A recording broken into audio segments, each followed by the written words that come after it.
is my sister Delilah, and we're Cruising with Wheels. We're helping our daddies today on a new video about service dogs on a cruise ship.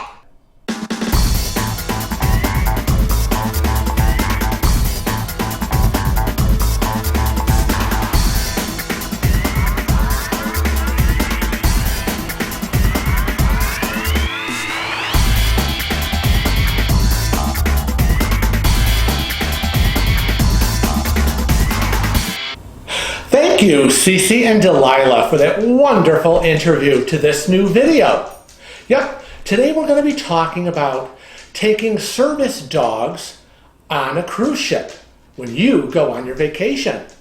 Now, this was a subscriber-inspired video from Lori Fries, who commented on our Cruising with Wheels YouTube channel. Question, do any of the cruise lines allow dogs? I'm thinking the elite ones. I'm thinking probably not. But you know those people who bring their little dogs everywhere? Well, they don't allow just pets on board, but they do allow service dogs. So we thought we need to do a video on service animals. And in this video, we're going to talk about three main cruise lines. We're going to talk about Carnival, NCL, and Royal Caribbean.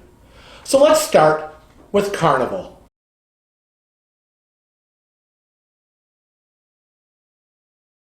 Now they say, according to their website, that the only dogs Carnival permits aboard their ships are working service dogs, which are legally defined and individually trained to meet disability-related needs by performing tasks like guiding a blind person, alerting a deaf person, pulling wheelchairs, alerting and protecting a person who is having a seizure, or performing other special tasks. Working service dogs are not pets. Now, pets or service dogs in training are not allowed. Okay, emotional support dogs, which are not recognized by the Department of Justice, are also not permitted on Carnival ships. Now, if you're traveling with a working service dog that meets the requirements described above, please review their policies.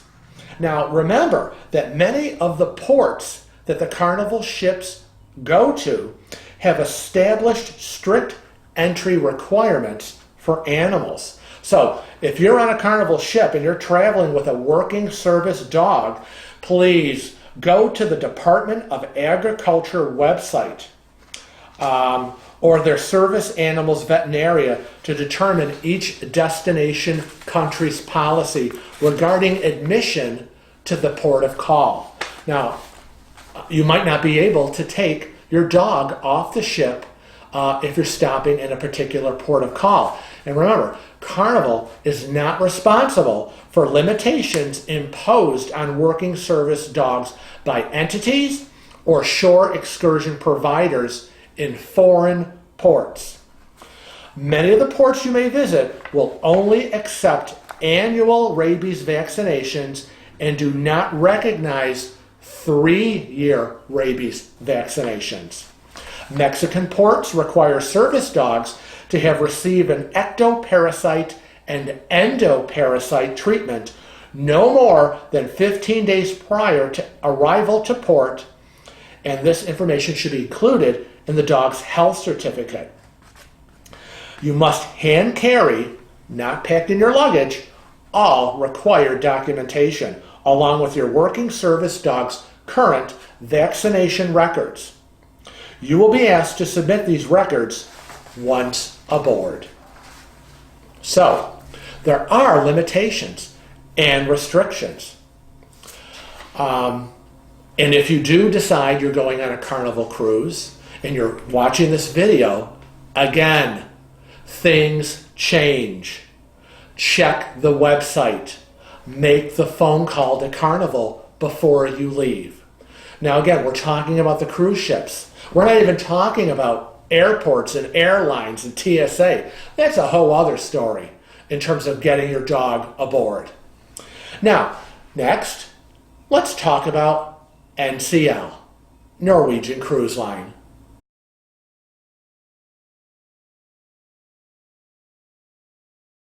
A lot of the information is the same, but I'm still going to go through it. Norwegian Cruise Lines accepts service dogs, again, that are trained to perform specific tasks. A service dog may be needed to many different conditions that would be acceptable under the American with Disabilities Act guidelines. In accordance with the ADA, Norwegian Cruise Lines does not accept emotional support dogs as service dogs and cannot sail. Guests must provide copies of the dog's current vaccination records that show all shots are up to date, including rabies, as well as a USDA or international health certificate. Interesting, because Carnival never said anything about that. They just generally talk about documentation. Well, what is documentation? And that's why I say, go to the website again, make the phone call, because if I'm reading NCL here, they're talking about a USDA or international health certificate. Guests are responsible for checking with all ports of call for special requirements that they may have. And you are responsible for bringing all food, medication, and a life jacket for your dog. A sandbox will be provided. Now, all guests traveling with service animals must book at least 2 weeks in advance to allow sufficient time to check with each port of call and provide Norwegian Cruise Lines with all required documentation. And again, they give an information. For additional information, call their 1-866 phone number. Or you can send an email to their access desk at ncl.com. So that's information on Norwegian. Now, the next and the last cruise line we're going to talk about is Royal Caribbean.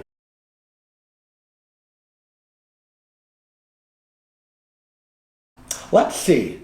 And they have, if you go to their website, it's a big section. It's like 6 pages worth of information on service animals. So let me go through it. Again, Royal Caribbean International welcomes service dogs to all their ships. We do not accept pets. Now, again, the same thing. A service dog is defined as any dog that is individually trained to do work or perform tasks for the benefit of a person with a disability. Service dogs are not considered pets. We provide a 4-foot by 4-foot relief area with cypress mulch to accommodate service dogs. This is interesting. They say that sod for sailing from the U.S. can be provided if ordered in advance and it is available. Oh, that's interesting. Please note that on the ships that have their Central Park area, on the Oasis class ships, okay, because it's set up like as a park area, is not a designated area to have your dog relieve themselves, okay? That's just crazy. Again, they say, please notify their access department at the time of booking no later than 30 days prior to sailing if a service dog relief area is needed. Now, while in public areas, service dogs must be on a leash, harness, or other restraining device. Due to health regulations, service dogs are not permitted in pools, whirlpools, or any spas. Gosh, I can't even imagine. Now, care and supervision of the service dogs is the sole responsibility of the guest and owner. The ships are not required to provide food or care for your dog. Now, guests may bring a reasonable quantity of food. If a refrigerated space is needed for the dog food, again, notify the access department no later than 30 days prior to sailing. Now, if the guest chooses to disembark the ship at a port of call in which the service dog must remain on board because the port of call doesn't allow it, You have to make arrangements to ensure that your dog is cared for. The ship's staff is not required to care for your dog, and your dog cannot be left in your cabin unattended. You can't just lock the dog in your cabin and go into port and do some shopping. Guests are responsible for obtaining all required documentation for the animal to depart the ship in the ports of call and at the final destination. And again, they tell you which websites to go to. U.S. Department of Agriculture, which is the USDA. And again, they have special websites if we're talking about the UK or European Union. And also a special one for Hawaii. Again, a copy of all these permits must be carried on the ship, and a copy must be left at guest relations desk upon boarding the ship. So you have your copy, and you have to file a copy with guest services. Now, guests are responsible for the behavior or damage caused by service dogs. A cleaning fee may be charged to the guest's shipboard account. Now, if the service dog's behavior creates a fundamental alteration or a direct threat to safety, the dog may be denied boarding or removed from the ship, along with the owner, at the owner's expense. Examples of an alteration in behavior would be growling, barking excessively, initiating unsolicited contact, biting other guests and or crew members, failure to use designated relief areas, sitting on furniture, eating from the table. I mean, in other words, if you can't control your dog and your dog is growling or jumping on people or jumping on the furniture, a service dog, a proper service dog, is trained and can be and expected to be controlled by the owner. Now, if the animal does not meet the definition of a service animal, meaning a dog trained to perform tasks, you must accompany you in order to assist you with your disability, then you need to contact the access desk 60 days prior to sailing and explain what this means. Again, there is a separate section on requirements traveling into the UK or European Union, but I have to say that Royal Caribbean Cruise Line, their explanation and on their website really is more detailed than I have found the other two for Carnival and Norwegian. And I think that's very helpful because you really don't want to have these things up in the air and not know. And you've already booked your cruise, you're boarding or trying to board the ship, and somebody says, well, wait a minute, you have to have this, this, this, and this, and your dog has to do this, this, and this, and where's your documentation? Why don't you have this? Sorry, you're not boarding. Take a hike. No cruise for you. And that's it. And that's a problem because you've paid all this money, you've done all your planning, and you expected to board the ship with your service dog, and you don't have the required documentations or things in place that they require for you to be on the cruise ship. So, good for you, Royal Caribbean.